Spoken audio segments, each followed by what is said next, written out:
Hindi ko siya kailanman hinawakan, hindi ko siya hinalikan, pero bawat gabi, siya ang huling nasa isip ko bago ako pumikit sa tabi ng asawa ko. Mas masama ba yon? Yung wala kang ginawa, pero ang totoo, matagal mo nang ibinigay ang lahat, isang matapat na asawa, isang mabuting ina, yan ang tingin nila sa akin. Pero sa loob, unti-unti na akong naglalaho. Kung ikaw ang nasa lugar ko, matatawag mo rin ba akong makasalanan sa isang bagay na naramdaman ko lang?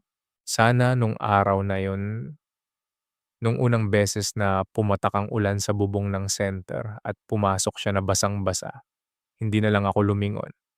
Sana nanatili na lang akong nakatingin sa mga papel na nasa harap ko, kasi kung hindi ko nakita ang mga mata niyang may pag-aalala, baka buo pa ang pamilya ko ngayon. Baka hindi ako nakaupo rito sa dilim, kinakausap ang sarili ko. Iniisip kung saan ba talaga ako nagkamali. 20 years, ganun na kami katagal ni Gabriel. At sa loob ng 20 anyos na yon, akala ko ayos lang ang lahat. Akala ko kapag may bahay kayo, may pagkain sa mesa, at may anak na nag-aaral sa magandang school, yun na yun, yun na ang tinatawag nilang happy ending. Pero ang totoo, matagal na kaming hindi nag-uusap, nagbabantayan lang kami. Nakabayad ka na ba ng kuryente? Anong ulam? Anong oras ang uwi ni Sofia? Yun na ang buhay namin, parang kaming dalawang estranghero na nagkataong nakatira sa iisang bubong, natutulog sa iisang kama. Pero ang layo-layo ng iniisip sa isa't isa. Nung hapong yon, sa career center, sobrang init bago bumuhos ang ulan, ramdam ko ang lagkit ng hangin. Nakasuot ako ng puting blouse na medyo naninilaw na sa kilikili. Yung paborito kong suotin dahil komportable, kahit luma na. Tapos biglang bumuhos, yung malakas, yung parang gustong sirain ang bubong, at dun siya pumasok. Si Lionel, hindi ko siya kilala nun. Nakasuot siya ng asol na uniporme ng delivery service, kupas na ang kulay sa may balikat. May dala siyang malaking package para sa center. Basang-basa ang sapatos niyang goma na may kaunting putik sa gilid. "Ma'am, delivery po. Pasensya na, medyo nabasa yung plastic pero tuyo naman yung loob." Sabi niya. Ang boses niya hindi malakas, pero parang ang lalim. Kinuha ko ang logbook. "Sige, dito mo na lang ilapag." Habang pumipirma ako, napansin ko ang kamay niya. Magaspang, may mga marka ng kalyo pero malinis ang mga kuko. Amoy ulan siya na hinaluan ng amoy ng lumang papel at kaunting tabako. Pag-angat ko ng tingin para ibalik ang ballpen, hindi siya agad umiwas. Tumingin siya sa akin, hindi yung tingin ng isang customer sa empleyado, hindi rin yung tingin ng isang lalaking nambabastos. Tingin na yun ng isang taong nakakakita sa'yo. "Okey ka lang ba, ma'am?" Tanong niya. Napatigil ako. "Ha? Bakit?" "Kasi parang ang bigat ng buntong hininga mo kanina nung pumasok ako. Baka lang baka lang kailangan mo ng payong o ng mauupuan." Simple lang, napakasimpleng tanong. Pero alam mo ba yung pakiramdam na parang may biglang bumasag sa isang pader na matagal mo nang itinayo? Sa loob ng 20 anyos, si Gabriel, hindi na ako tinanong ng ganyan. Tinatanong niya ako kung nasaan ang medyas niya, kung luto na ang kanin, kung magkano ang tuition ni Sofia. Pero, "Okey ka lang ba?" Hindi ko nasagot, tumalikod lang ako at nagkunwaring may inaayos sa shelf. Pero ang totoo, nanginginig ang mga daliri ko. Pakiramdam ko, nung hapon na yon, may isang bitak na nabuo sa puso ko. Isang maliit na bitak na akala ko ay kaya kong tagalan. Tanga ko talaga. Dahil nung sandaling yon, sa halip na matakot, nakaramdam ako ng isang bagay na matagal ko nang kinalimutan. Nakaramdam ako na tao pala ako. At yun ang simula ng lahat. Narinig ko ang pagsara ng pinto. Umalis na siya. Pero naiwan ang amoy ng ulan sa loob ng opisina ko. At sa unang pagkakataon, hindi ko na hinintay na tumigil ang ulan. Hinayaan ko na lang itong bumuhos. Alam mo ba yung pakiramdam na parang may nagtanong sa'yo ng isang bagay na matagal mo nang gustong marinig? Pero nung nandyan na hindi mo alam kung paano sasagot, buong gabi pagkatapos ng ulan na yon, hindi ako nakatulog ng maayos. Nakahiga ako sa tabi ni Gabriel. Naririnig ko yung mahina niyang hilid, yung pamilyar na tunog na dati ay nagpapatulog sa akin. Pero nung gabing yon, parang bawat hininga niya ay paalala kung gaano kami kalayo sa isa't isa. Tumingin ako sa kisame, ang dilim pero sa isip ko, nakikita ko pa rin yung basang uniforme ni Lionel. Yung asul na kupas na kinabukasan, pumasok ako sa center na parang may kung anong mabigat sa dibdib ko. Inisip ko, Rosario, wag kang tanga. Delivery driver lang yon. Nagtanong lang siya. Wala lang yon. Sinubukan kong mag-focus sa mga files ng mga babaeng tinutulungan namin. May isang kliyente ako, si Elena. Kakalabas lang ng kulungan. Umiiyak siya dahil ayaw na siyang tanggapin ng mga anak niya. Pinapayuhan ko siya. Sinasabi ko sa kanya na magpakatatag, na darating din ang panahon na maiintindihan nila. Pero habang nagsasalita ako, may isang bahagi ng isip ko na nagtatanong, sino ang magpapayo sa akin? Sino ang makakaintindi sa nararamdaman ko? Mag-aalas 10 na nung narinig ko yung pamilyar na ugong ng makina sa labas. Alam mo yung tunog ng lumang L300 na parang hirap na hirap nang umakyat sa munting rampa ng center? Yun na yun, hindi ko kailangang tumingin sa bintana para malaman na siya yon.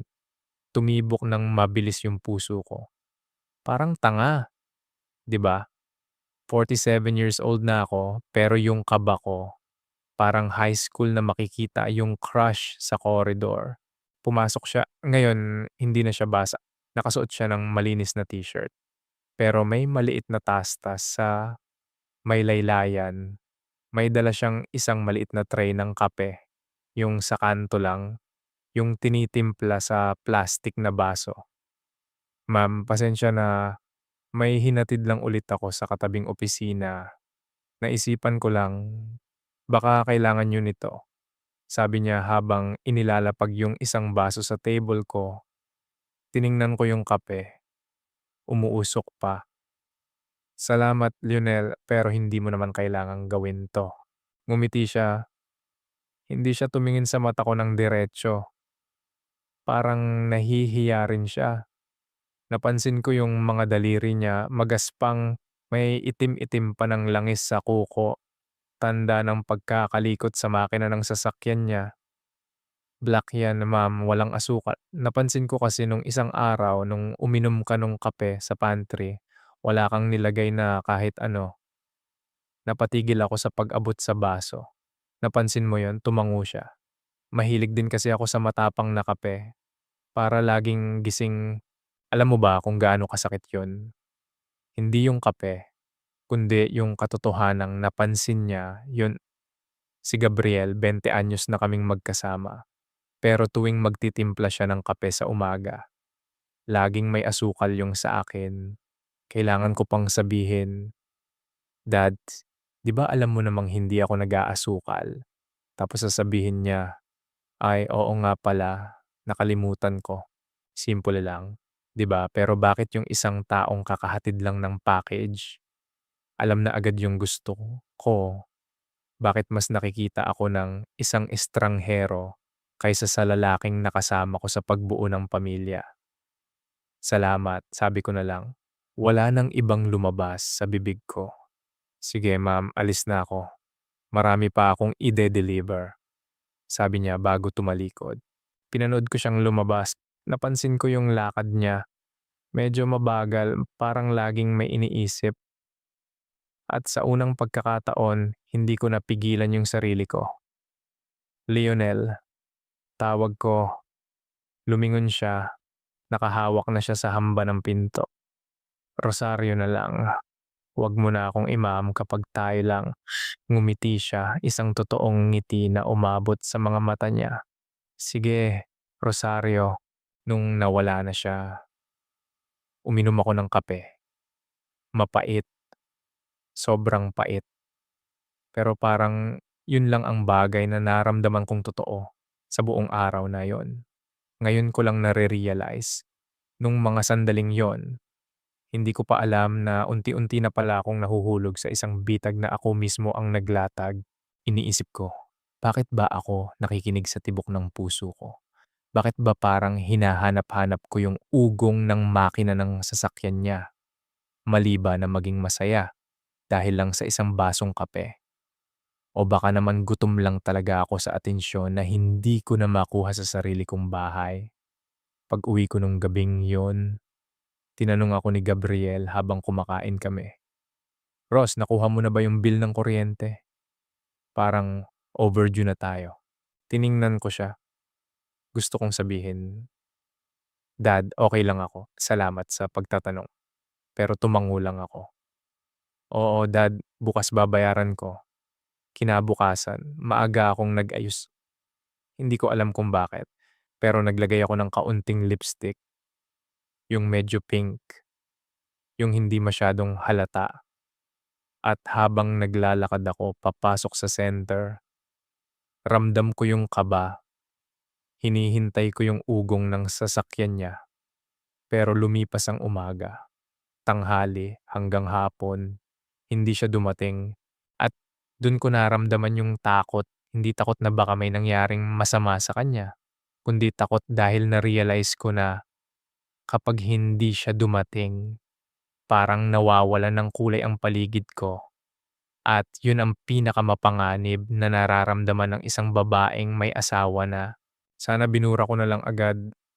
Sana nung sandaling umilaw yung screen ng cellphone ko sa gitna ng dilim, pinindot ko na lang yung block pero hindi ko nagawa.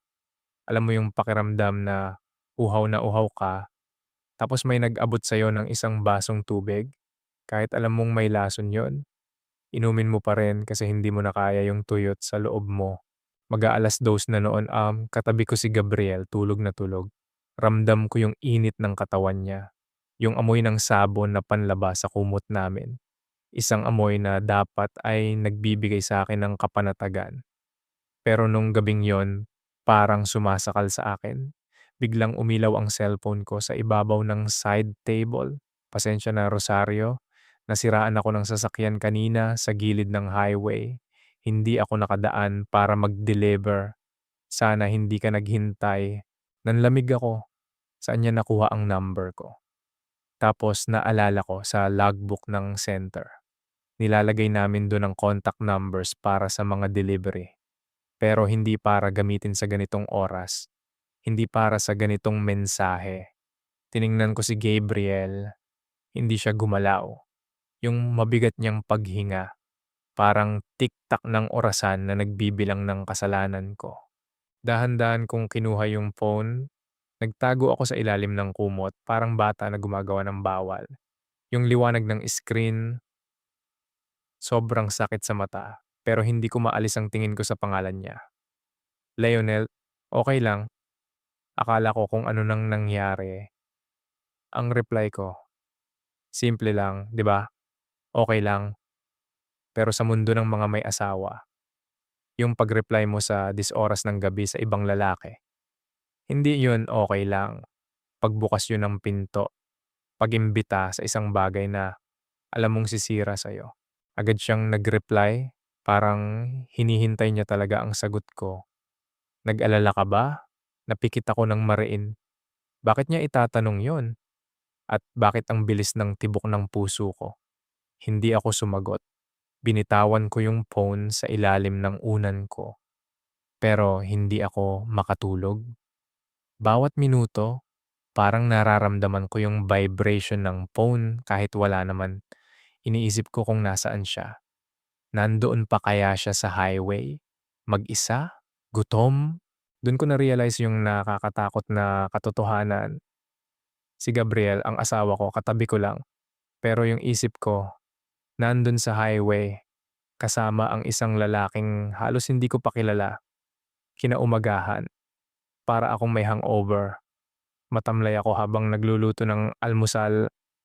Si Sofia, ang anak ko, pumasok sa kusina. Nakasuot na siya ng uniforme. Inaayos yung buhok niya. 19 na taon na siya, matalino, mapag-obserba. Okay ka lang? Parang puyat ka, tanong niya habang kumukuha ng tubig sa ref. Ah, oo. Hindi lang ako nakatulog agad. Mainit kasi kagabi. Pagsisinungaling ko, tiningnan ako ni Sophia. Yung tingin na parang binabasa ang kaluluwa ko. Alam mo yung tingin ng anak na parang may nararamdamang mali sa nanay niya. Yun ang naramdaman ko. Ma, si Papa pala. Sabi niya may late siya ng uwi mamaya. May meeting daw tungkol sa bagong project sa probinsya, sabi ni Sophia bago lumabas ng kusina. Tumango lang ako. Normal na yon. Si Gabriel laging may meeting, laging may project, laging pagod. Nung makaalis na sila, naiiwan akong mag-isa sa bahay. Tiningnan ko ang cellphone ko. May bagong message. Nandito na ako sa tapat ng center. May kape ka na ba? Hindi ko alam kung bakit ako tumakbo papuntang banyo. Naghilamos ako. Nag-ayos ng buhok. At sa unang pagkakataon sa loob ng maraming taon, tiningnan ko ang sarili ko sa salamin ng matagal. Sino ba itong babaeng ito? Si Rosario na ba talaga ito? O isang taong unti-unti nang nagiging anino? Pumunta ako sa center. Nandun siya, nakasandal sa luma niyang L300. May hawak na 2 baso ng kape. Nung makita niya ako, hindi siya ngumiti agad. Tiningnan niya lang ako mula ulo hanggang paa, na parang tinitiyak na okay lang ako. Rosario, tawag niya. Yung boses niya, parang haplos sa gitna ng malamig na umaga. Lionel, hindi mo na dapat ginagawa to. Baka may makakakita sa atin.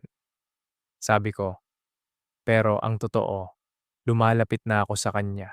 Wala namang masama sa pag-inom ng kape, 'di ba? Sabi niya sabay abot ng baso. Nung magkadikit ang mga daliri namin nung inaabot ko yung kape, parang may kuryenteng gumapang sa braso ko. Mabilis kong binawi ang kamay ko. Pero huli na, naramdaman niya yun.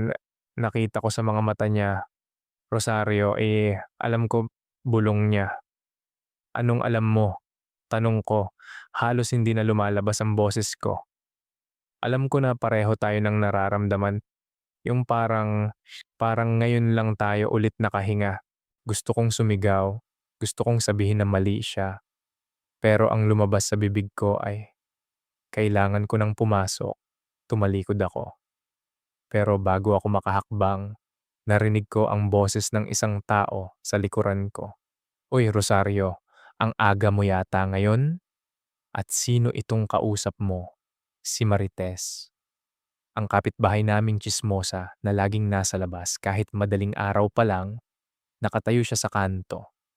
May hawak na walis tambo at ang mga mata niya ay parang radar na nakatutok sa amin ni Leonel.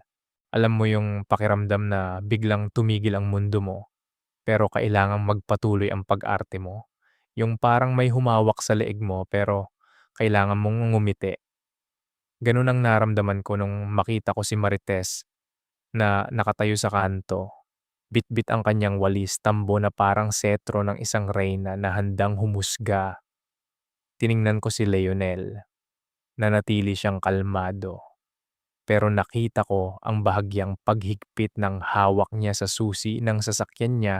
Ah, Marites, oo, maaga talaga ako ngayon, sabi ko. Pilit kong pinapatatag ang boses ko. Itong si Kuya, nag-deliver lang ng mga gamit para sa center. May kailangan lang kaming i-double check sa invoice. Inisip ko, sana hindi masyadong halata yung pink na lipstick ko. Sana hindi makita ni Marites na nanginginig ang mga kamay ko habang hawak yung kape. Lumapit si Marites. Yung dulo ng walis niya, kumakaladkad sa semento, screech. Screech. Screech parang tunog ng kuko na kumakamot sa konsensya ko. Tiningnan niya si Leonel mula ulo hanggang paa. Napansin ko ang tatlong detalye kay Marites sa sandaling yon. Ang dumi sa laylayan ng duster niya, ang amoy ng bawang sa hininga niya, at ang talas ng tingin niya na parang kutsilyong pilit na binabalatan ang kasinungalingan ko. Ah, ganun ba? Akala ko kung sino na. Ngayon ko lang kasi nakita itong driver na Torito, sabi ni Marites. Ang tono niya ay parang kanta na may nakatagong babala. Mabuti naman at maasikaso ka sa mga delivery. Ross, napaka-dedicated mo talaga sa trabaho. Trabaho lang naman talaga. Nay, singit ni Lionel. Ang galing niya, ang boses niya, naging malamig at professional. Sige, Ma'am Rosario, mauna na po ako. I-check niyo na lang po yung record mamaya. Sumakay siya sa L300 niya. Sa pag-andar ng makina, lumabas ang maitim na usok mula sa tambutso. Amoy krudo na humalo sa amoy ng kape ko. Yun ang amoy ng kaligtasan sa sandaling yon. Pero alam ko, pansamantala lang 'to. Nung makaalis na si Leonel, hindi pa rin umalis si Marites. Ang gwapo nung driver, 'no? Mukhang bata pa. Mas bata yata kay Gabriel, tanong niya, habang kunwaring nagwawalis ng mga tuyong dahon. Hindi ko napansin, Marites. Marami akong iniisip. Sagot ko nang pumasok na ako sa loob ng center nang hindi na siya nililingon. Pero ramdam ko ang tingin niya sa likuran ko. Alam mo yung tingin na parang tago sa balat? Alam ko, mamaya, pag-uwi niya, may ititimpla siyang tsismis kasama ng ibang kapitbahay. Buong araw, hindi ako mapakali. Bawat tunog ng sasakyan sa labas. Akala ko si Lionel. Bawat vibrate ng cellphone ko. Akala ko text niya. Pero wala, tahimik siya. At ang katahimikang yon, mas nakakabaliw kaysa sa pangungulit. Pag-uwi ko nung gabing yon, nandoon na si Gabriel. Himala, maaga siya. Nakaupo siya sa sofa, nanonood ng balita. May hawak na baso ng tubig. Nasan yung blue na folder ko? Yung may listahan ng mga supplier? Tanong niya nang hindi man lang ako tinitingnan. Tiningnan ko siya. Nakasuot siya ng sando. Kitang-kita ang lumalaking tiyan niya, ang pagod sa kanyang mga mata, at ang kawalan ng interes sa presensya ko. Bigla kong naalala si Leonel, yung paraan ng pagtingin niya sa akin na parang ako ang pinakaimportanteng tao sa harap niya. Nasa ibabaw ng cabinet, Dad, kinuha ko na kaninang umaga. Sabi ko habang inilalapag ang bag ko. Salamat, sabi niya. Balik sa TV. Wala nang kamusta ang araw mo.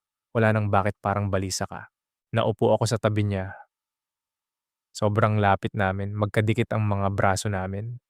Pero pakiramdam ko, may 1 kilometrong distansya sa pagitan naming dalawa. Kinuha ko ang cellphone ko. Gusto kong i-text si Lionel. Gusto kong itanong kung okay lang siya. Kung nakauwi ba siya ng maayos. Pero natatakot ako. Biglang nagsalita si Sofia mula sa pinto ng kusina. Ma, bakit ka nag-lipstick kanina? May meeting ba kayo sa center? Napatingin sa akin si Gabriel sa unang pagkakataon sa buong gabi. Tiningnan niya ako sa muka, pero hindi paghanga ang nasa mga mata niya. Pagtataka lang, lipstick, nag-aayos ka na pala ngayon sa opisina. Ross, biro ni Gabriel, sabay tawa ng bahagya, isang tawang walang mali siya. Pero para sa akin, parang sampal. Mabuti yan para hindi ka magmukhang stress sa mga kliyente mo. Hindi ako nakapagsalita. Ang sarili kong anak, ang sarili kong asawa, unti-unti na nilang nakikita ang mga bitak. Pero ang mas masakit, si Gabriel, kampante siya. Tiwalang-tiwala siya na ang asawa niya ay mananatiling anino lang sa loob ng bahay na ito. Gusto kong sumigaw, gusto kong sabihin, Gabriel, may ibang lalaking nakakapansin sa kape ko. May ibang lalaking nagtatanong kung okay lang ako. Pero nanatili akong tahimik Nung gabing yon, habang naghuhugas ako ng pinggan, nag-vibrate ang phone ko sa bulsa. "Rosario, pasensya na kanina. Kinabahan ako para sa'yo. Sana hindi ka napahamak kay Marites. Patawad kung naging pabigat ako. Hindi ko namalayan. Tumutulo na pala ang luha ko sa lababo. Hindi dahil sa takot, kundi dahil sa pagod. Pagod na maging matapat sa isang taong hindi naman ako nakikita at pagod na maging makasalanan sa isang taong nagbibigay sa akin ng buhay. Alam mo, nung mga sandaling yun, ang dami kong idinalahilan sa sarili ko. Sabi ko, kailangan ko lang siyang makausap para sabihing tumigil na siya. Sabi ko, para sa kaligtasan din naman namin ito. Pero sa kaloob-looban ko, alam ko ang totoo. Gusto ko lang siyang makita. Gusto ko lang makatakas kahit isang oras lang mula sa buhay na parang dahan-dahang pumapatay sa akin. Nag-text ako sa kanya kinabukasan. Magkita tayo sa may lumang plaza, malapit sa sementeryo, 5:00 ng hapon. Pinili ko yung lugar na yon dahil walang kakilala sa akin doon. Malayo sa barangay namin, malayo sa center, isang lugar na puno ng mga puno ng nara at mga bangkong semento na bakbak na ang pintura. Doon, sa pagitan ng mga patay at ng mga taong naglalakad pa uwi, akala ko magiging ligtas ako. Pagdating ko, nandoon na siya. Nakapark ang lumanyang L300 sa ilalim ng isang malaking puno. Nakita ko ang tatlong bagay na hindi ko makakalimutan sa hapong yon. Ang kalawang sa gilid ng pinto ng sasakyan niya na parang mapa ng luma niyang buhay. Ang paraan ng paglulunya ng manggas ng uniporme niya na nagpapakita ng magaspang niyang braso. At ang isang maliit na puting bulaklak ng damo na nakadikit sa sapatos niya. Naupo ako sa tabi niya sa bangko. Hindi masyadong malapit, pero sapat na para maramdaman ko ang init ng katawan niya. Salamat at pumunta ka. Bulong niya. Ang boses niya ay humahalo sa huni ng mga kuliglig. Akala ko, matatakot ka na pagkatapos nung kay Marites. Takot pa rin naman ako. Sagot ko. Nakatingin lang sa malayo. Pero mas takot yata ako na baka hindi na kita makausap ulit. Tumahimik kami ng matagal. Hindi yung nakakailang na katahimikan, kundi yung katahimikang parang may sinasabi na hindi kayang bigkasin ng bibig. Doon niya sinimulan ang pagkukwento. Sinabi niya ang tungkol sa asawa niyang pumanaw 5 taon na, ang nakakaraan dahil sa sakit. Sinabi niya kung paano siya naiwan mag-isa, kung paano siya naging driver para lang makalimot. Minsan, Rosario, pakiramdam ko hindi na ako tao. Pakiramdam ko, isa na lang akong makina na nagde-deliver ng mga gamit mula sa isang lugar papunta sa iba. Walang nakakakita sa akin. Walang nagtatanong kung pagod na ba ako. Sabi niya, habang nakatitig sa sarili niyang mga kamay, nilingon ko siya. Ang sakit marinig nun. Dahil yun din ang nararamdaman ko. Alam mo ba, Lionel, sa bahay namin, invisible ako. Pagtatapat ko. Sa unang pagkakataon, nailabas ko yung bigat. Magaling akong asawa, magaling akong ina, pero wala na dun si Rosario. Ang nakikita na lang nila ay yung taong nagluluto, naglalaba, at nagbabayad ng bills. Minsan, gusto ko lang na may tumingin sa akin at makita na nasasaktan din ako. Dahan-dahan niyang inabot ang kamay ko. Hindi niya hinawakan ng buo. Idiniin lang niya ang hintuturo niya sa likod ng palad ko. Isang maliit na haplos pero parang kuryenteng gumapang sa buong pagkatao ko. Nakikita kita, Rosario, sabi niya, nakatingin ng diretso sa mga mata ko. Mula nung unang araw na pumasok ako sa opisina mo, nakita ko na agad kung gaano ka kaganda pero mas nakita ko kung gaano ka kalungkot. Hindi ko na napigilan, tumulo ang luha ko. Hindi ko alam kung dahil ba sa tuwa o dahil sa sobrang sakit ng katotohanan, bakit kailangang sa isang estranghero ko pa marinig ang mga salitang yon? Bakit hindi kayang sabihin, yan ang lalaking pinangakuan ko ng habang buhay? Mali ito, Lionel, bulong ko, habang hinahayaan ko ang sarili kong maramdaman ang haplos niya. May asawa ako, may anak ako, mabuting tao ako. Alam ko, sagot niya, at hindi ko hinihiling na maging masamang tao ka. Gusto ko lang, gusto ko lang malaman mo na hindi ka nag-iisa. Umihip ang malamig na hangin. 6:00 na. Kailangan ko nang umuwi. Kailangan ko na namang magsuot ng maskara ni Rosario Mendoza. Pero bago ako tumayo, lumingon ako sa kanya. Sa susunod na Martes, tanong ko, halos hindi ko na makilala ang sarili kong boses. Parang ibang tao ang nagsasalita. Ngumiti siya. Dito ulit, maghihintay ako.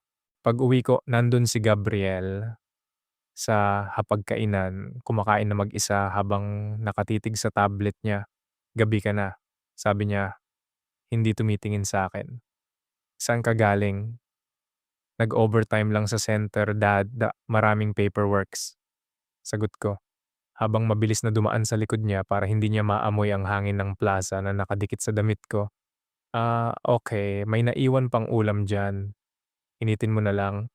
Naupo ako sa kusina, mag-isa at tiningnan ko ang kamay ko, yung bahagi kung saan ako hinaplos ni Lionel. Parang nandun pa rin yung init at dun ako natakot. Hindi dahil sa baka ako mahuli, kundi dahil na-realize ko na mas excited na akong dumating ang susunod na Martes kaysa sa anumang araw sa loob ng nakalipas na 10 taon. Isang hakbang na naman, isang hakbang palapit sa bangin. At ang nakakatakot, hindi ko na gustong umatras. Sana panaginip na lang. Sana pagmulat ng mata ko. Ang makikita ko lang ay ang madilim na kisame ng kwarto namin at ang mahimbing na paghinga ni Gabriel. Pero hindi. Ang liwanag ng cellphone ko sa ilalim ng kumot ay parang isang matalim na kutsilyo na humihiwa sa katahimikan ng gabi. Nanginginig ang mga daliri ko habang tinititigan ko yung litrato. Malabo siya, parang kinuha mula sa malayo gamit ang isang hamak na camera phone. Pero hindi pwedeng ipagkaila. Ako yun, nakasuot ng paborito kong asul na blusa, nakaupo sa tabi ni Lionel sa lumang plaza. Kitang-kita ang anggulo, kinuha ito mula sa likod ng mga puno ng nara. Kitang-kita yung paraan ng paglapit ng katawan ko sa kanya. Yung paraan ng pagtungo ko habang hinahaplos niya ang kamay ko. 3 bagay ang tumatak sa isip ko nung mga sandaling yon. Ang malamig na pawis na namumuo sa pagitan ng mga daliri ko. Ang amoy ng menthol na ipinahid ni Gabriel sa binti niya bago matulog na ngayon parang amoy ng isang ospital. At ang pulang indicator light ng cellphone ko na kumukurap-kurap parang babala ng isang paparating na sakuna. Sino ang gagawa nito? Si Marites? Sinundan ba niya ako? O baka naman may ibang nakakita sa amin, sa barangay namin? Ang sikreto ay parang apoy sa tuyong damo, mabilis kumalat, mahirap patayin. Dahan-dahan kong nilingon si Gabriel. Tulog pa rin siya, nakatalikod sa akin. Ang laki ng likod niya, parang isang pader na naghihiwalay sa akin sa mundong binuo ko sa loob ng 20 taon. Isang maling galaw ko lang, isang maling tunog mula sa cellphone na tok at guguho ang pader na yan sa ibabaw ko. Magkano ang halaga ng lihim mo, Rosario? Sumunod na text yun. Mula pa rin sa unregistered number. Nanlamig ang buong pagkatao ko. Hindi lang ito basta chismis. Blackmail na ito. Hindi ako nakatulog. Bawat kaluskos ng hangin sa labas. Bawat huni ng aso ng kapitbahay. Akala ko ay may paparating na pulis. O kaya ay si Gabriel na nagising na at alam na ang lahat. Sa loob-loob ko, nagtatalo ang takot at ang panghihinayang. Bakit ba ako pumunta doon? Bakit ba ako naniwala na pwedeng magkaroon ng atin sa gitna ng amin, kinaumagahan?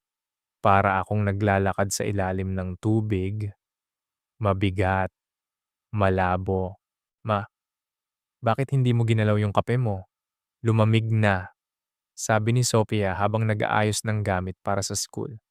Tiningnan ko ang baso, itim na kape, walang asukal. Yung kapeng dati ay nagpapasigla sa akin dahil kay Lionel. Ngayon ay parang lason na ayaw kong malasahan. Oo. Busog pa kasi ako. Nak, sagot ko, pilit akong mangumiti. Pero ramdam ko ang paninigas ng mukha ko. May problema ba? Lumapit si Sophia. Hinawakan niya ang balikat ko. Ang mga kamay niya ay malambot, mainit. Ang mga kamay ng isang anak na nagtitiwala sa kanyang ina. At doon ako mas nasaktan. Parang, parang ang layo ng tingin mo simula kagabi. Wala, Sophia. Pagod lang sa trabaho. Alam mo naman, maraming kaso ngayon sa center. Sabi ko, habang mabilis na tumayo para iwasan ang tingin niya. Pagdating ko sa center, hindi ko magawang mag-focus. Bawat lalaking dumadaan na naka-uniforme ng delivery. Kinakabahan ako. Akala ko si Leonel. Pero kasabay nun, natatakot din ako na baka si Leonel ngayon, paano kung alam na rin niya? Paano kung siya rin ay bino-blackmail? Hapon na nung hindi ko na matiis. Nag-text ako sa number na nagpadala ng picture. Sino ka? Anong gusto mo? Lumipas ang isang oras. Walang sagot. Ang bawat minuto ay parang isang taon. Hanggang sa nag-vibrate ulit ang phone ko. Pumunta ka sa likod ng palengke. Sa may lumang bodega ng bigas. 6:00 ng gabi. Mag-isa ka lang. Kung hindi, isesend ko to sa asawa mo at sa anak mong si Sofia. Nanginig ang buong mundo ko sa pagbanggit ng pangalan ni Sofia. Pwede nilang saktan ako. Pwede nilang sirain ang pangalan ko kay Gabriel. Pero si Sofia, huwag ang anak ko. Si Sofia ang buhay ko. Siya ang tanging bagay na tama. Sa gitna ng lahat ng mali kong desisyon. Hindi ko tinawagan si Leonel. Hindi ko siya tinext. Sa sandaling yon, ang pag-ibig o kung ano man ang tawag sa nararamdaman ko sa kanya ay naging isang malaking pasanin. Naging isang banta. Pumunta ako sa bodega. Ang paligid ay amoy bulok na gulay at alikabok.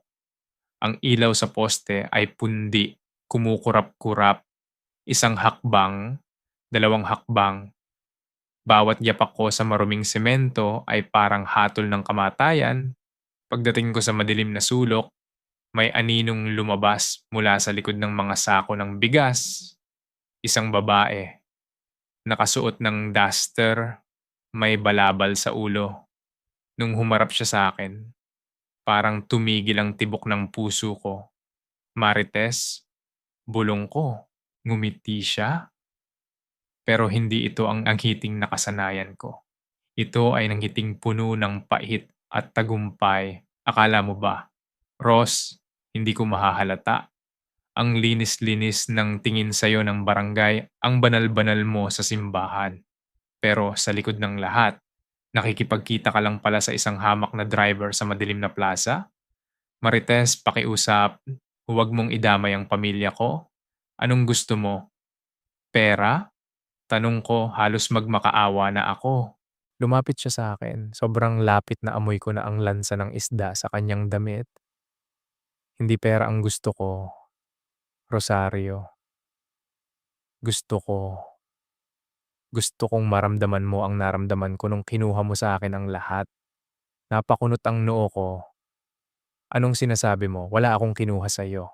Wala. Tumawa siya ng nakakatakot. Si Gabriel, nakalimutan mo na ba? Bago ka dumating, bago ka naging legal na asawa, ako ang kasama niya. Pero dahil mas disente ka, dahil mas matalino ka, mas pinili ka ng pamilya niya. At ngayon, ipapakita ko sa kanya na ang perpektong babaeng pinili niya ay mas madumi pa sa basahan. Sana naging bato na lang ako nung sandaling yon. Sana hindi ko na lang narinig yung pag-ugong ng makina ng sasakyan ni Gabriel sa labas ng bodegang yon. Kasi sa bawat segundong lumilipas, ramdam ko ang bawat butil ng pawis na gumugulong sa batok ko. Malamig, malagkit, parang babala na ang lahat ng iningatan ko sa loob ng 20 taon ay maglalaho na parang usok. Narinig ko ang pamilyar na kalansing ng mga susi ni Gabriel habang papalapit siya sa pintuan ng bodega. Tatlong bagay ang hindi ko makakalimutan sa sandaling yon. Ang mantsa ng langis sa maruming sahig na parang isang itim na butas na gustong lumamon sa akin. Ang pagaspas ng pakpak ng mga ipis sa madilim na sulok ng bodega. At ang tunog ng malalim na ubo ni Gabriel. Isang ubong kabisado ko na. Yung ubong nagpapahiwatig na pagod siya at wala sa mood makipagbiruan. Marites, pakiusap, bulong ko. Halos magmakaawa na ang boses ko. Ang mga kamay ko ay nakakakapit sa laylayan ng blusa ko. Nanginginig. Huwag dito, huwag ngayon. Ngumiti lang si Marites. Yung ngiti niya hindi umabot sa mga mata niya. Inilagay niya ang cellphone niya sa bulsa ng duster niya. Pero bago niya bitawan, nakita ko ang bitak sa screen ng phone niya na parang kidlat na tumatawid sa litrato namin ni Leonel. Bakit, Ross? Takot ka bang makita ng asawa mo kung gaano ka kadedikado sa trabaho mo? Pang-uuyam niya. Bumukas ang pinto ng bodega. Tumagos ang liwanag mula sa poste sa labas. At pumasok ang anino ni Gabriel. Mukha siyang pagod. Gusot ang barong na suot niya. At may dala siyang isang maliit na folder. Rosario, anong ginagawa mo rito sa bodega ni Mang Domeng? Tanong ni Gabriel. Ang boses niya ay puno ng pagtataka. Pero nandun din yung bahid ng inis. Sabi ni Sophia, nag-overtime ka. Bakit kasama mo si Marites? Hindi ako makahinga. Parang may nakabara sa lalamunan ko. Anong sasabihin ko? Na nakikipag-usap ako sa blackmailer ko tungkol sa driver na naging buhay ko sa loob ng ilang linggo? Gabriel, buti dumating ka. Singit ni Marites bago pa ako makapagsalita. Lumapit siya kay Gabriel ng may pamilyar na paraan na ngayon ko lang napansin. Isang paraan na parang may pinagsamahan nga sila nung unang panahon. Itong asawa mo, masyadong masipag. May tinatanong lang ako tungkol sa mga papel para sa kuryente dito sa palengke. Alam mo naman, ako ang presidente ng samahan ng mga tinderong dito. Tumingin sa akin si Gabriel. Matagal, parang sinusuri niya kung nagsasabi ba ng totoo si Marites. Dito, sa gitna ng dilim, bakit hindi sa opisina? Tanong ni Gabriel. Lumapit siya sa akin at hinawakan ang braso ko. Ang hawak niya ay mahigpit, hindi masakit. Pero nararamdaman ko ang pagdududa. Ross, namumutla ka? May sakit ka ba? Wala, dad, na napagod lang yata sa init. Sagot ko, pilit kong ibinabalik ang boses ko sa normal. Pero ang totoo, gusto ko nang bumagsak sa sahig. Sige na, Gabriel, iuwi mo na yung asawa mo. Baka kung mapano pa yan, sabi ni Marites. Sabay kindat sa akin ay isang kindat na alam kong may kapalit. Ross, yung pinag-usapan natin, huwag mong kakalimutan ha. Bukas, kailangan ko ng sagot. Tumalikod si Marites at lumabas ng bodega. Bit-bit ang kanyang lihim at ang aking kaligtasan na nakasabit sa isang manipis na sinulid. Sa loob ng sasakyan habang pauwi, tahimik si Gabriel. Walang radyo, walang usapan.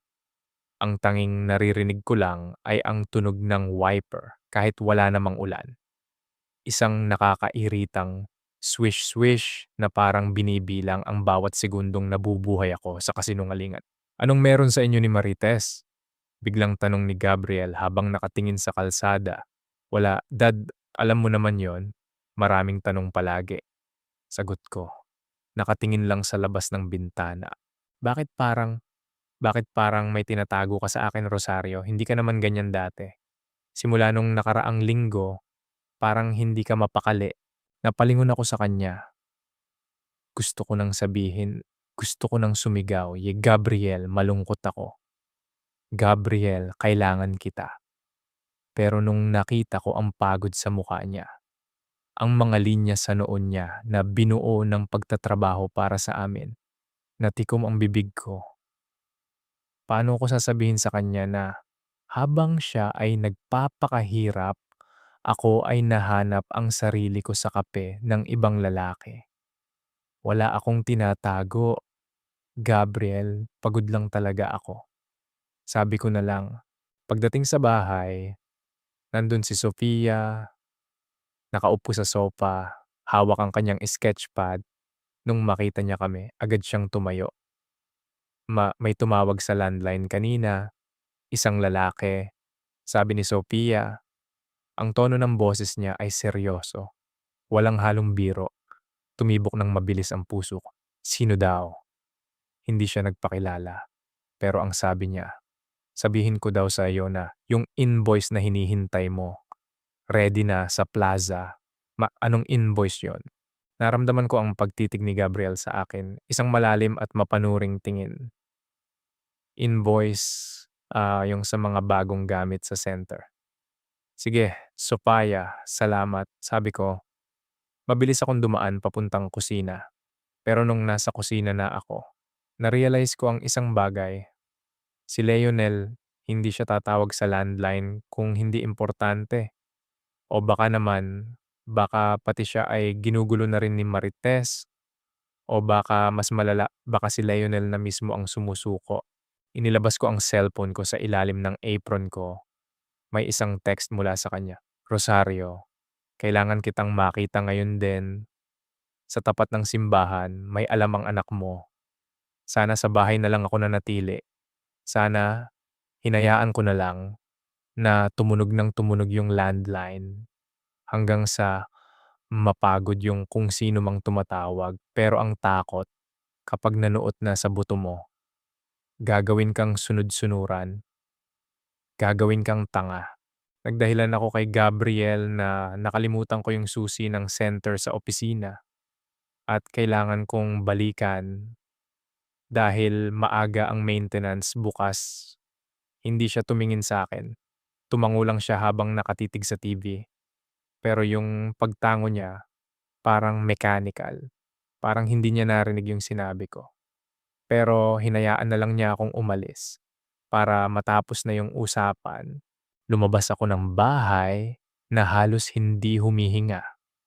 Pumunta ako sa harap ng simbahan, ang lugar kung saan ako madalas magdasal para sa kaligtasan ng pamilya ko. Pero ngayon, parang naging courtroom ito kung saan ako ang nasasakdal. Tatlong bagay ang tumatak sa paningin ko habang naglalakad ako sa gilid ng bakod ng simbahan. Ang mga natunaw na kandila sa paanan ng estatwa ni San Roque na parang mga luha ng wax. Ang kalawang sa bakal na gate na kumapit sa palad ko nung hinawakan ko ito. At ang amoy ng sampagita na medyo bulok na dahil sa maghapong init. Nandun si Leonel, nakatayo sa madilim na bahagi ng paradahan. Hindi niya dala ang L300 niya. Nakasuot lang siya ng itim na jacket. Nakatungo, parang pasan niya ang buong mundo. Leonel, tawag ko. Halos pabulong lang. Baka may makarinig. Napaangat siya ng tingin ang mga mata niya. Wala na yung ningning na nakita ko nung nagkakape kami. Pagod na pagod siya. Rosario, buti nakarating ka. Anong nangyayari? Bakit ka tumawag sa bahay? At anong sinasabi mong may alam si Sofia? Sunod-sunod kong tanong. Pakiramdam ko. Sasabog na ang dibdib ko. Huminga siya ng malalim. Yung hiningang parang galing pa sa kailaliman ng tiyan niya. Pinuntahan niya ako, Rosario.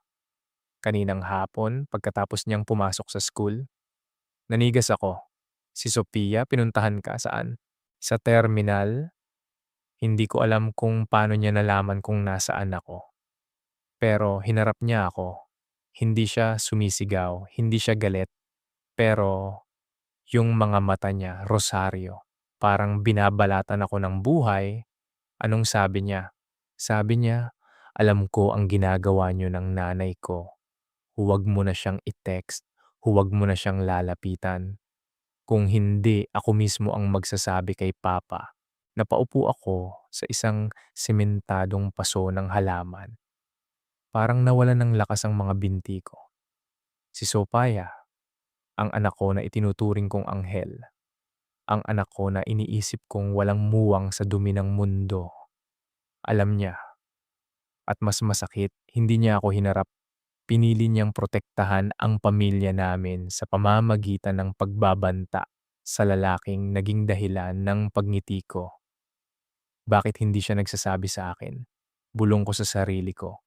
Dahil mahal ka niya, sagot ni Lionel. Lumapit siya ng kaunti, pero nanatiling may distansya sa pagitan namin. Rosario, ayokong masira ang pamilya mo. Ayokong maging dahilan kung bakit kamumuhian ka ng anak mo.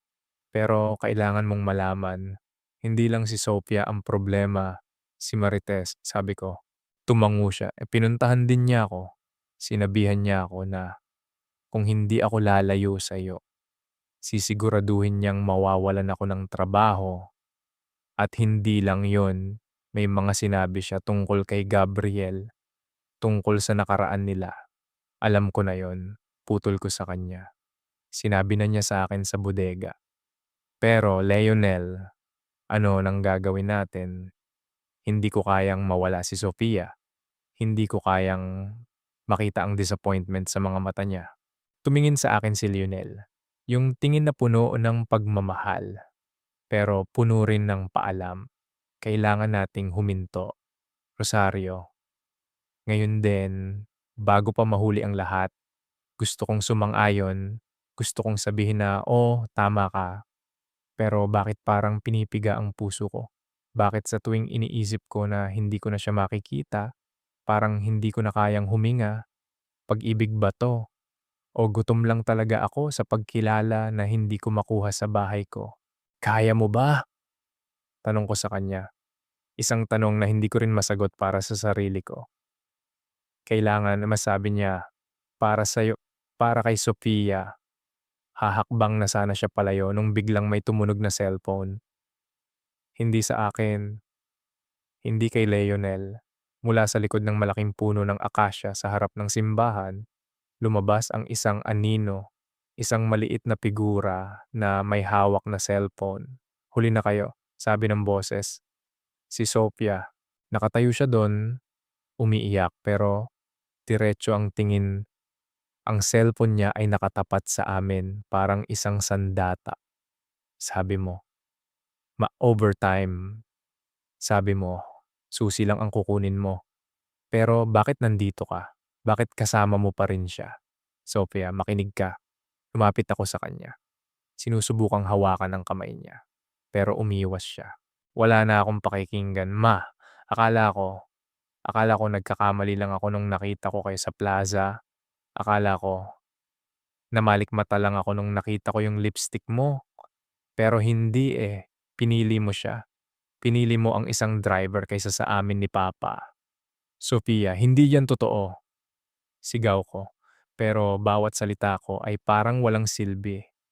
Kung hindi yan totoo, ibigay mo sa akin ang cellphone mo ngayon din. Hamon ni Sophia. Ipakita mo sa akin na wala kayong itinatago. Nanlamig ako. Ang mga text ni Leonel. Ang mga pag-uusap namin tungkol sa kape. Tungkol sa ulan. Tungkol sa nararamdaman naming dalawa na ngayon lang kami nakahinga. Kung mababasa yun ni Sophia, wala na. Wala na akong babalikang nanay sa paningin niya. Tumingin ako kay Lionel. Tumingin ako kay Sophia. At sa malayo, narinig ko ang tunog ng sasakyan ni Gabriel. Paparating sa tapat ng simbahan. Alam kong hinanap niya ako dahil matagal akong nawala. Anong gagawin ko? Ibibigay ko ba ang cellphone ko para mapatunayan ang katapatan ko? Kahit alam kong naroon ang ebidensya ng aking pagkakasala? O hahayaan ko na lang na ang gabi ang humusga sa amin? Nandun na kami sa dulo, sa puntong wala nang bawian, wala nang preno. Alam mo yung pakiramdam kapag nasa gitna ka ng kalsada tapos may mabilis na truck na paparating. Nakakasilaw yung ilaw, nakakabingi yung busina, pero ang katawan mo ayaw gumalaw. Naninigas ka lang habang hinihintay mo yung pagbangga. Ganun ang naramdaman ko nung tumama sa amin yung headlights ng adventure ni Gabriel. Tatlong bagay lang ang nakikita ko sa gitna ng liwanag na yon. Yung mga butil ng alikabok na sumasayaw sa harap ng ilaw ng sasakyan. Yung mansa ng grasa sa bulsa ng jacket ni Leonel. At yung panginginig ng labi ni Sofia habang pilit niyang pinipigilan ang paghagulgol. Huminto ang sasakyan, patay ang makina. Ang sumunod na katahimikan, ang pinaka nakakatakot na tunog na narinig ko sa buong buhay ko. Bumukas ang pinto, bumaba si Gabriel. Mabigat ang bawat hakbang niya sa graba ng paradahan ng simbahan. Crunch, crunch, crunch. Sa bawat yapak niya, parang tinatapak-tapakan din ang puso ko. Anong nangyayari rito? Ang boses ni Gabriel, hindi ito yung boses na nakasanayan ko sa bahay. Hindi ito yung boses na nagtatanong kung nasaan ang medyas niya. Mababa ito, seryoso, at puno ng panganib. Tumingin siya sa akin, tapos kay Sophia na basang-basa ang muka sa luha. At huli, kay Leonel, nakita ko ang pagkunot ng noon ni Gabriel. Ikaw, yung driver sa center. 'Di ba? Anong ginagawa mo rito kasama ang mag-ina ko sa ganitong oras? Hindi nakapagsalita si Leonel. Nakita ko ang panginginig ng mga kamao niya sa gilid. Gusto ko siyang protektahan. Pero paano? Ako mismo. Hindi ko kayang iligtas ang sarili ko. Dad, pabulong na sabi ni Sofia. Inangat niya ang cellphone niya. Ito na yon, isang pindot lang ni Sofia. Isang pakita lang ng screen. At tapos na ang 20 anyos na pagsasama namin. Sofia, huwag, bulong ko, halos hindi lumabas ang boses ko. Parang may nakabara na to yung buhangin sa lalamunan ko. Tumingin si Sofia sa akin. Ang mga mata niya, puno ng pait. Bakit ma? Takot ka? Takot kang malaman ni Papa kung anong klaseng overtime ang ginagawa mo? Lumingon si Gabriel kay Sofia. Tapos sa akin, Rosario, anong sinasabi ng anak mo? Anong overtime?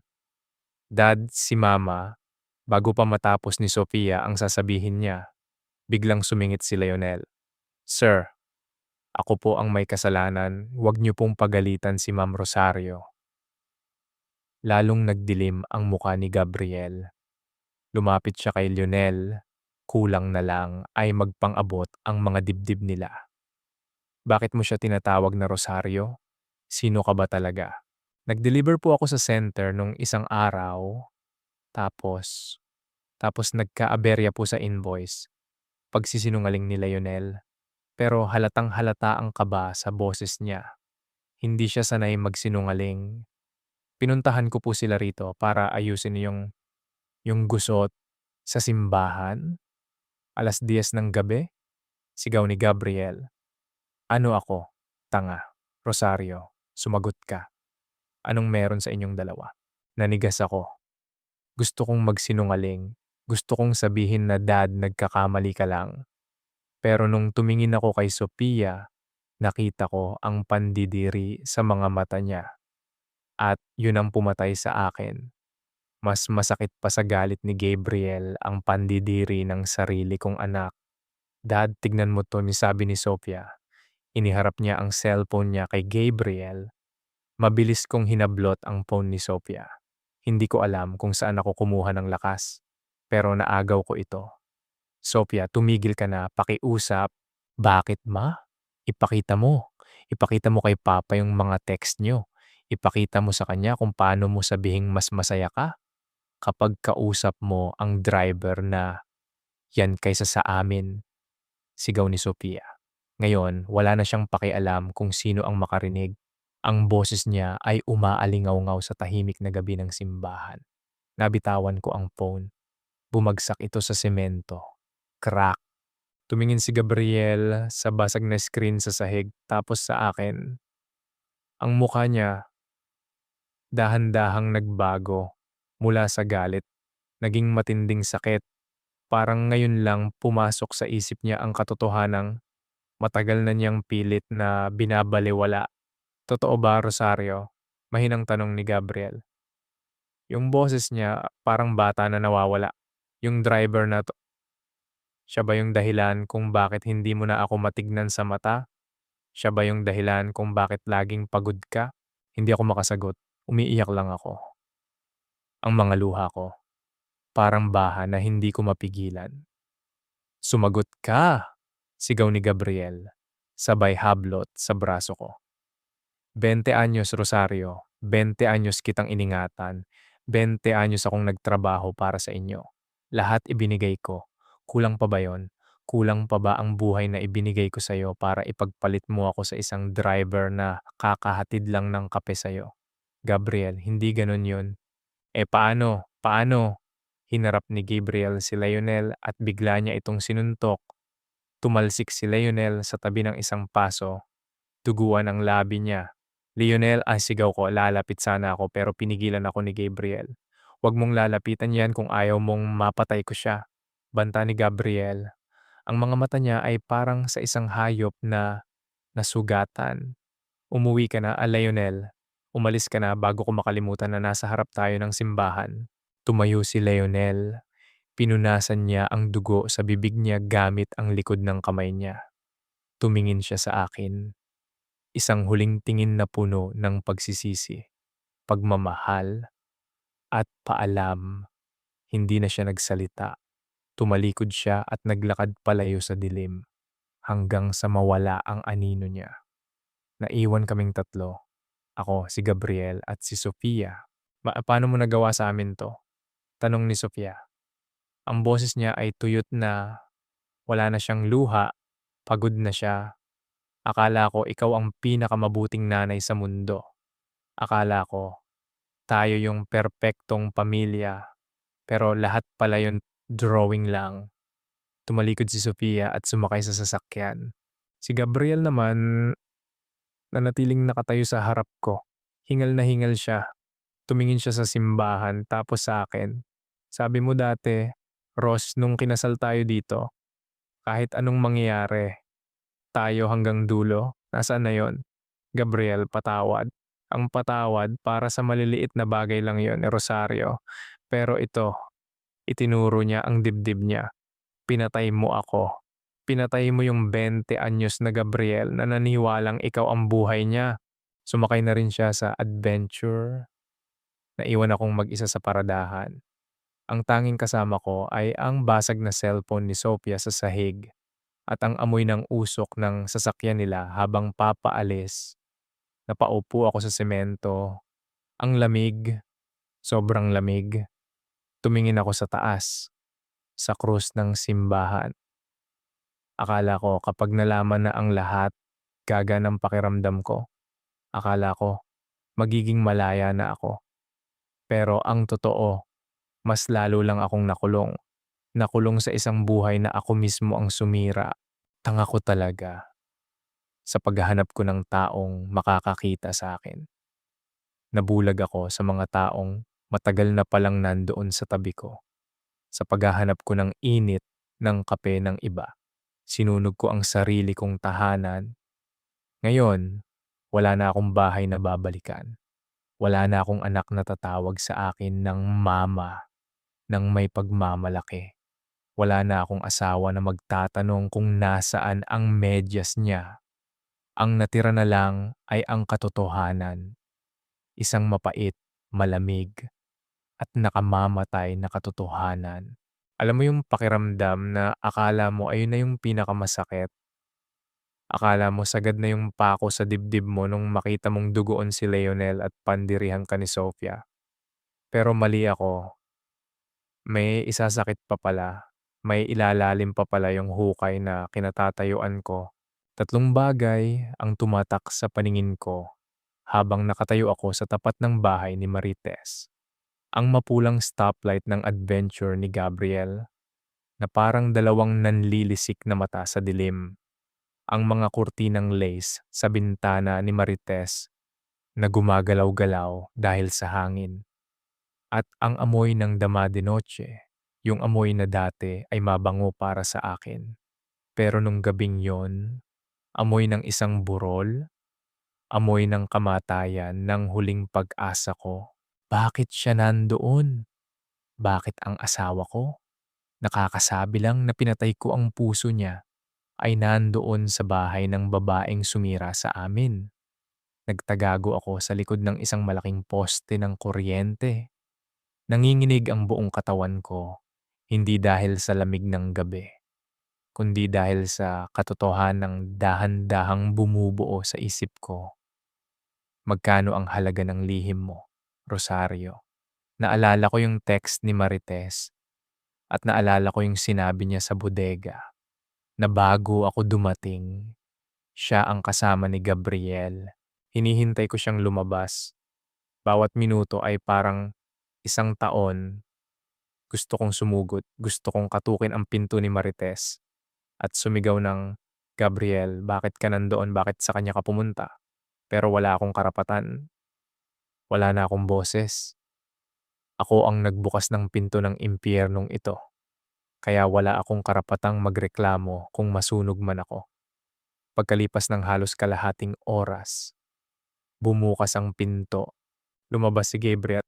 Nakayuko siya, parang pasa ng lahat ng bigat ng mundo. Sumunod sa kanya si Marites. Nakasuot pa rin siya ng duster, pero may nakabalabal na siyang panyo sa balikat. At ang nakita ko, ayun yung pumatay sa akin ng tuluyan. Hinawakan ni Marites ang braso ni Gabriel. Hindi isang haplos ng pag-alo, kundi isang haplos ng pag-aari. At si Gabriel hindi umiwas.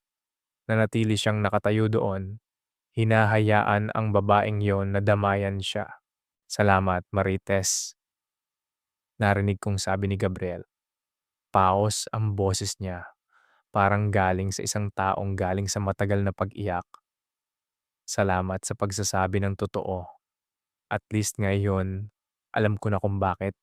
Sabi ko naman sa'yo, "Gabriel," sagot ni Marites. Ang boses niya parang pulot na may lason. Hindi siya ang babaeng akala mo. Noon pa man, alam ko nang lolokohin ka niya. Masyado lang siyang matalino para mahuli mo agad. Tanga ko, no?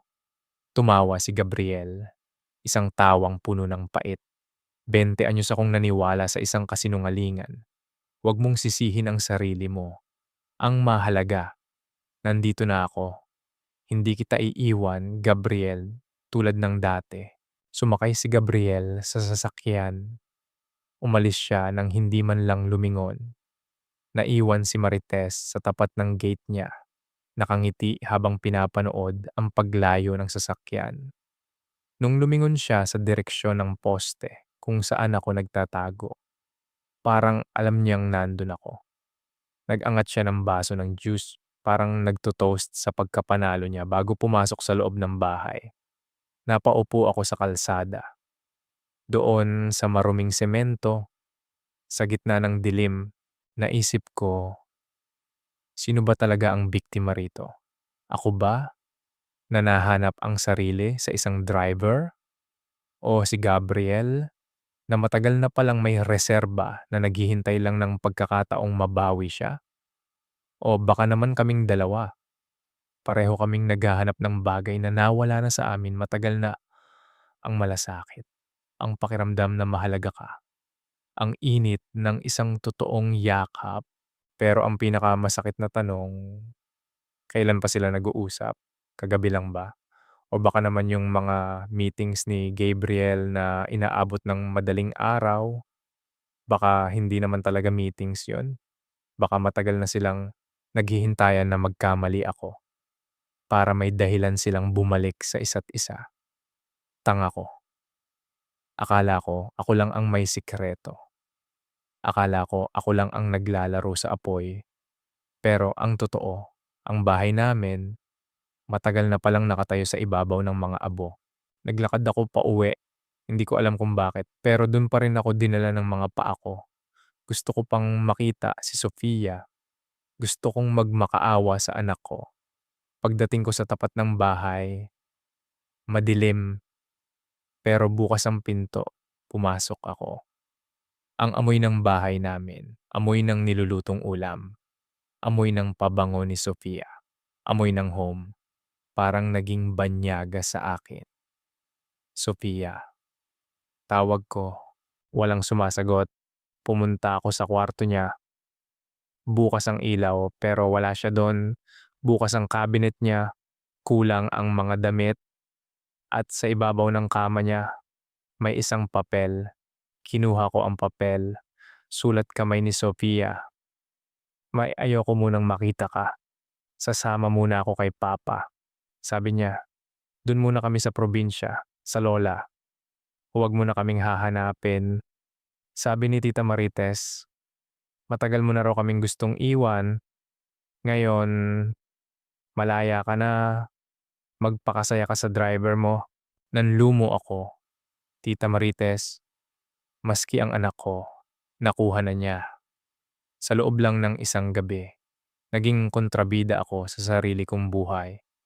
Naging isang halimaw ako sa paningin ng kaisa-isa kong anak dahil sa mga bulong ng babaeng yon. Nilibot ko ang paningin ko sa bahay. Wala na sila. Wala na ang 20 anyos ng buhay ko. Ang tanging natira ay ang katahimikan na sumasakal sa akin. Naupo ako sa sofa ni Gabriel. Kinuha ko ang cellphone ko. Gusto kong i-text si Leonel. Gusto kong sabihin wala na sila, tayo na lang. Pero nung tinignan ko ang number niya, na-realize ko, hindi ko siya mahal, hindi ko siya kailangan. Ginamit ko lang siya para makatakas. At ngayon na wala na akong tatakasan, si Lionel ay isa na lang ding paalala ng lahat ng nawala sa akin. Binura ko ang number ni Leonel. Binura ko ang lahat ng text namin. Pero ang sakit, hindi nabubura. Ang kasalanan, hindi na-delete. Biglang tumunog ang landline. Tumibok ng mabilis ang puso ko. Baka si Gabriel, baka si Sofia. Baka sasabihin nilang babalik sila. Sinagot ko ang telepono. Hello, Gabriel, Sofia, Rosario. Isang boses ng lalaki. Pero hindi si Gabriel at hindi rin si Lionel. Isang boses na matagal ko nang hindi naririnig. Isang boses mula sa nakaraan na lalong nagpagulo sa lahat. Sino to? Tanong ko. Si Anton to, yung kapatid ni Gabriel, Ross. Kailangan mong pumunta sa ospital ngayon din. Naaksidente ang adventure. Sa may highway papuntang probinsya. Sana hindi ko na lang sinagot ang telepono. Sana hinayaan ko na lang na maputol ang linya. Na mamatay ang kuryente. Na lamunin na lang ako ng dilim sa loob ng bahay na yon. Kasi sa sandaling narinig ko ang boses ni Anton, alam ko na. Alam ko na wala nang balikan. Na ang lahat ng luhang iniyak ko kanina. Simula pa lang pala yun ng isang mahabang gabi ng pagbabayad. Hindi ko alam kung paano ako nakarating sa ospital. Para akong lumulutang na ewan, sumakay ako ng taxi. At tanda ko pa yung amoy ng pine tree na air freshener na sumasakal sa akin. Yung inggit ng lumang wiper ng taxi na parang humihiwa sa katahimikan. At yung refleksyon ng mga streetlight sa bintana na parang mga luhang hindi ko na mailabas. Pagdating ko sa emergency room, ang bumulaga sa akin ay ang amoy. Yung matapang na amoy ng alcohol na hinaluan ng floor wax. Isang amoy na habambuhay ng magpapaalala sa akin ng pagkawasak. Nakita ko si Anton sa dulo ng hallway. Nakaupo siya sa isang malamig na sementadong bench. Nakatungo at ang kanyang puting barong ay may tilamsik ng tuyong dugo. Tatlong bagay ang tumatak sa akin nung lumapit ako sa kanya. Ang panginginig ng tuhod ni Anton. Ang ingay ng gulong ng isang stretcher na dumadaan sa gilid namin. At ang tik-tak ng malaking clock sa pader na parang bawat segundo ay hatol sa akin. Anton, tawag ko. Halos hindi ko na marinig ang sarili kong boses. Nag-angat siya ng tingin, ang mga mata niya puno ng galit na hinaluan ng awa. Rosario, buti dumating ka. Nasaan sila? Nasaan si Sofia, si Gabriel? Huminga si Anton ng malalim.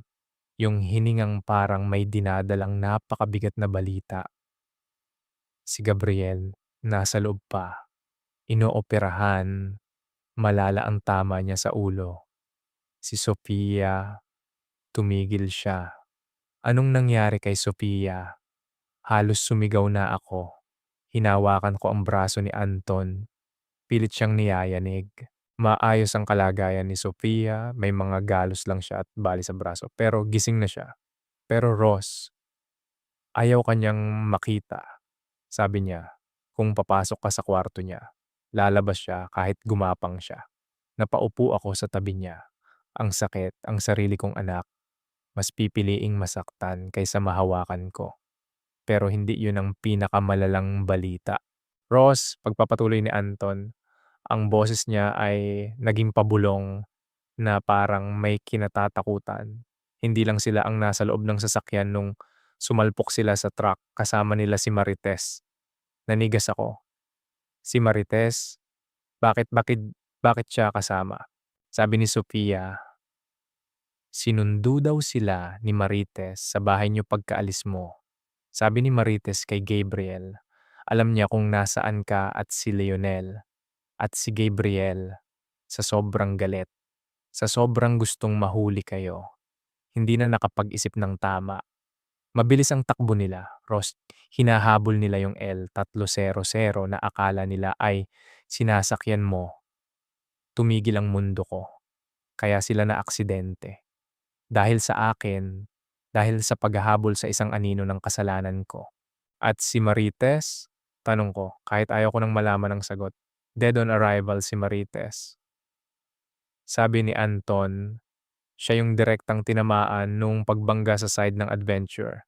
Pero bago siya mamatay, may iniwan siyang sulat sa loob ng bag niya. Isang sulat na, para sa'yo, Ross. Nakita ng mga pulis. Inabot ni Anton ang isang maliit gusot at may mantsa ng dugong papel. Binasa ko ang sulat sa ilalim ng malamig na ilaw ng ospital. Ang sulat kamay ni Marites ay magulo, parang nagmamadali. Ang Rosario, akala mo ba tapos na? Kahit mamatay ako. Hindi ka magiging masaya. Alam mo ba kung bakit galit na galit si Gabriel? Hindi lang dahil sa driver mo, kundi dahil sa 20 anyos na lihim namin. Si Sofia, hindi anak ni Gabriel si Sofia. Anak siya ng lalaking kinamumuhian niyo pareho. Anak siya ng kapatid ni Gabriel na si Anton. Nabitawan ko ang papel, tumingin ako kay Anton. Nakatitig siya sa akin, walang kukurap-kurap. Ang mga mata niya ay walang emosyon. Parang isang malalim na balon na walang katapusan. Totoo ba, Anton? Bulong ko. Totoo, sabi ni Anton habang dahan-dahang tumatayo. 20 anyos naming itinago to ni Marites. At nung nalaman ni Gabriel kanina sa loob ng sasakyan, nung sinabi ni Marites ang totoo habang nag-aaway sila, doon siya nawalan ng kontrol sa manibela. Hindi lang pala ako ang nagtaksil. Hindi lang pala ako ang may itinatago. Ang buong pundasyon ng pamilya ko, ang 20 anyos na akala ko ay perpekto, ay nakatayo sa isang mas malaki at mas maduming kasinungalingan kaysa sa isang basong kape at mga text message. Sana doon na lang ako namatay sa hallway na yon. Sana nung mga sandaling yon bumuka na lang ang lupa at nilamon ako ng buo para hindi ko na nakita ang mga mata ni Sofia. Kasi ang sakit na dulot ng aksidente, kayang gamutin ng benda at gamot. Pero yung sakit na dulot ng katotohanan, walang botika na nagtitinda ng lunas para doon. Tatlong bagay ang hindi ko makakalimutan habang nakatitig kami sa isa't isa ni Sofia sa gitna ng hallway.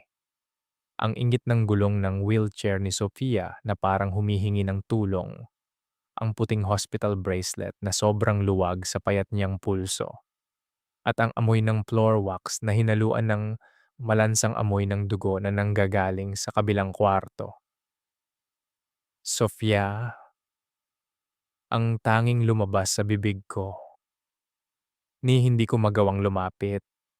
Parang may kung anong invisible na pader sa pagitan namin. Tinitigan ako ni Sofia, ang mga mata niya, wala ng galit, wala na ring luhang lumalabas. Patay na ang mga mata niya. Hawak niya ang sulat ni Marites sa nanginginig niyang kamay. Totoo ba, ma? Ang boses niya, napakababa, parang galing sa ilalim ng lupa. Totoo ba ang nakasulat dito? Na hindi ko tatay ang lalaking nag-aagaw buhay sa loob ng kwartong yan.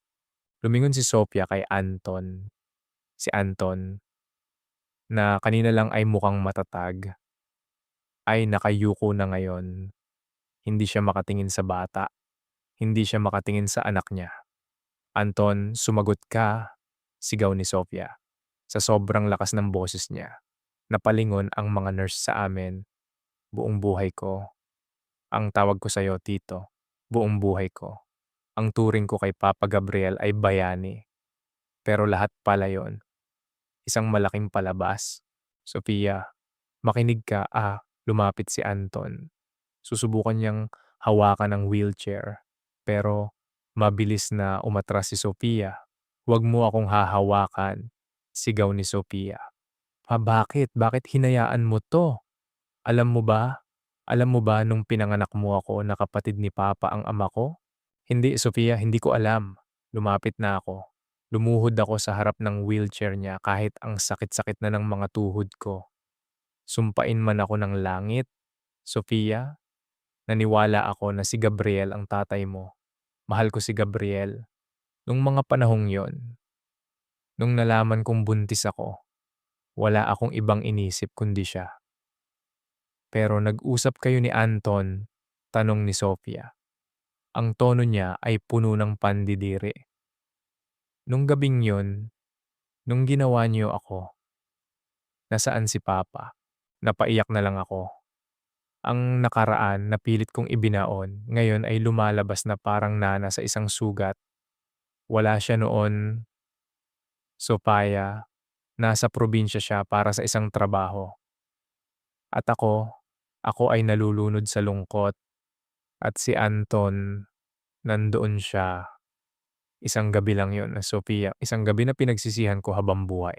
Isang gabi, tumawa si Sofia. Isang tawang nakakakilabot pakinggan. Isang gabi niyo lang. Pero ako ang magbabayad habang buhay. Alam niyo ba kung anong huling sinabi ni Papa bago kami sumalpok sa truck? Sabi niya sa akin, Sofia, kahit anong mangyari, tandaan mong mahal na mahal kita. Umiiyak siya. Umiiyak siya dahil nalaman niya kay Tita Marites ang totoo. At sa kabila nun, ako pa rin ang iniisip niya. Sofia, patawad. Ang kapal ng mukha niyo, sabi ni Sofia, nakatingin sa aming dalawa ni Anton. Pare-pareho kayong madumi.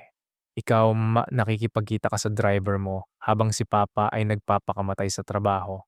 At ikaw, Anton, paano mo nagawang harapin si Papa araw-araw? Paano mo nagawang yakapin ako at tawaging pamangkin gayong alam mo ang totoo? Pinrotektahan ko lang ang pamilya natin, Sofia, pabulong na sabi ni Anton. Ayokong mag-away kami ni Gabriel. Ayokong masira ang buhay niyo. Pinrotektahan? Inulit ni Sofia ang salita na parang lason. Sinira niyo ang buhay ko. Binura niyo ang pagkatao ko. Sino na ako ngayon? Anak ng isang taksil at ng isang duwag? Yun na ba ang identity ko? Sa gitna ng sigawan namin, biglang bumukas ang pinto ng operating room. Lumabas ang doktor. Ang kanyang mask ay nakasabit na lang sa leeg. At ang kanyang mga mata ay nagsasabi na ng katapusan. Kayo ba ang pamilya ni Mr. Gabriel Mendoza? Tanong ng doktor. Tumayo ako. Nanginginig. Oo po, kumusta ang asawa ko? Tumingin ang doktor kay Sofia, tapos kay Anton, at huli sa akin, nagpakawala siya ng isang malalim na buntong hininga. Ginawa namin ang lahat ng makakaya namin, pero masyadong malala ang internal bleeding at ang trauma sa ulo. I'm sorry. He's gone. Parang tumigil ang pag-ikot ng mundo. Wala akong narinig na kahit ano. Ang tanging nakikita ko lang ay ang pagbagsak ng balikat ni Sofia. Ang wheelchair niya ay bahagyang gumalaw pa atras. Papa! Bulong ni Sofia. Ang boses niya ay parang isang batang muling nawala sa gitna ng maraming tao. Hindi ko mapigilan ang sarili ko. Niyakap ko si Sofia. Sa pagkakataong ito, hindi niya ako itinulak. Humagulgol siya sa balikat ko. Pero hindi dahil sa mahal niya ako, kundi dahil sa sobrang sakit ng pagkawala ng tanging lalaking itinuring niyang tahanan. Patay na siya. Iyak ni Sofia. Patay na ang tatay ko. At namatay siyang alam niyang niloko niyo siya. Namatay siyang may pait sa puso niya dahil sa inyo. Tumingin ako kay Anton. Nakasandal siya sa pader. Umiiyak din. Pero sa mga sandaling yon, wala na akong nararamdamang kahit ano para sa kanya. Wala nang galit. Wala nang pagmamahal. Wala nang pagsisisi. Ubus na ako. Namatay si Gabriel. Namatay ang lalaking 20 anyos kong nakasama. At ang pinakamasakit, namatay siyang hindi man lang nalaman na kahit nagkasala ako sa kanya. Kahit nahanap ko ang sarili ko sa kape ng iba, siya pa rin ang pinili kong balikan. Pero huli na, laging huli na. Anton, umalis ka na. Sabi ko, hindi tumitingin sa kanya. Ang boses ko ay kasing lamig ng semento ng ospital. Rosario, umalis ka na. Huwag ka nang magpapakita sa amin kahit kailan. Nakuha mo na ang gusto mo.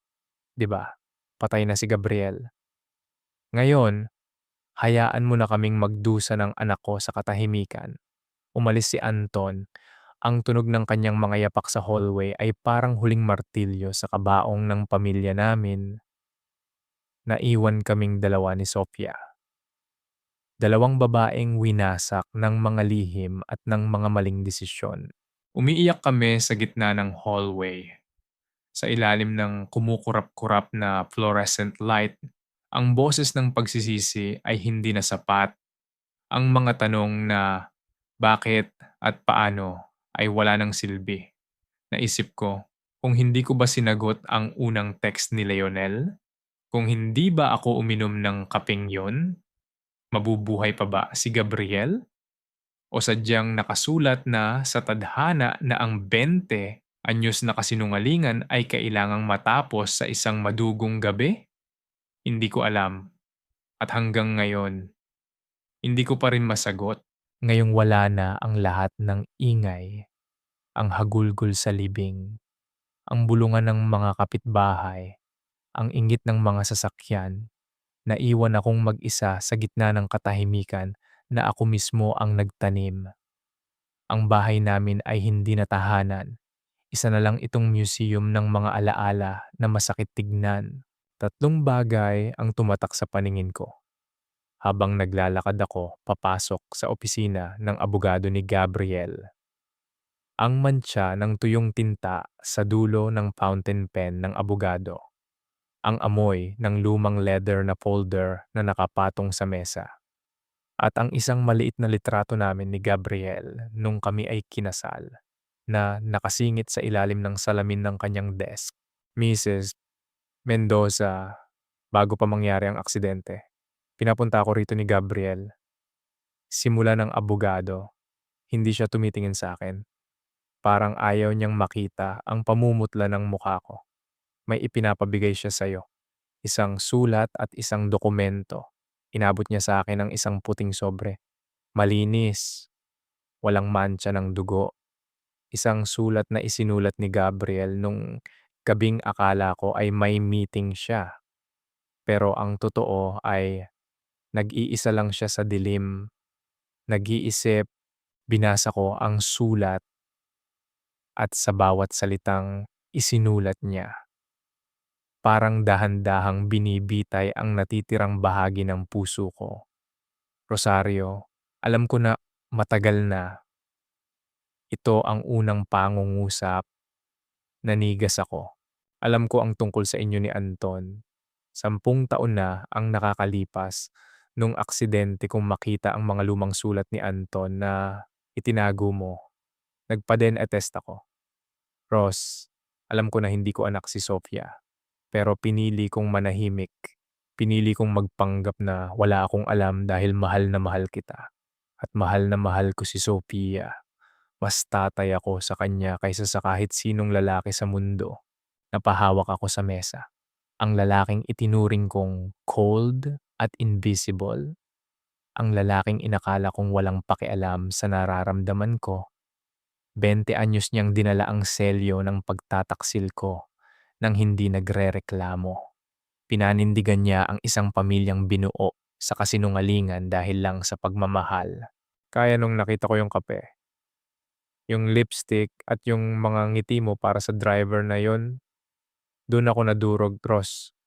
Kaya ko pang tiisin yung nakaraan nyo ni Anton, pero hindi ko kayang makita na tinatalikuran mo ang ngayon natin para sa isang estranghero. Akala ko sapat na ako. Akala ko ang pananahimik ko ang magliligtas sa atin. Patawad kung naging invisible ako sa paningin mo habang sinusubukan kong maging matatag para sa pamilya natin. Ang huling bahagi ng sulat ay ang dokumento ng paglilipat ng lahat ng ari-arian niya sa pangalan ko at ni Sophia. Isang insurance na hindi kami maghihirap kahit wala na siya. Umiyak ako, pero hindi ito yung iyak na humihingi ng simpatsya. Ito yung iyak ng isang taong huli na ang lahat. Namatay si Gabriel na dala ang bigat na hindi ko man lang sinubukang pagaanin. Namatay siya habang sinusubukan niyang habulin ang isang asawang matagal na palang lumayo sa kanya, sa isip at puso. Lumabas ako ng opisina ng abogado na parang isang basahan. Naglakad ako papunta sa paborito naming parke ni Sofia. Nandun siya, nakaupo sa wheelchair, nakatingin sa mga batang naglalaro.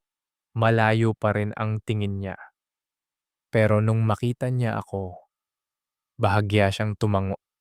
Tawag niya. Naupo ako sa tabi niya. Nakausap ko ang abogado ng papa mo, Sofia. Alam ko na rin, sabi ni Sofia. Tumingin siya sa akin.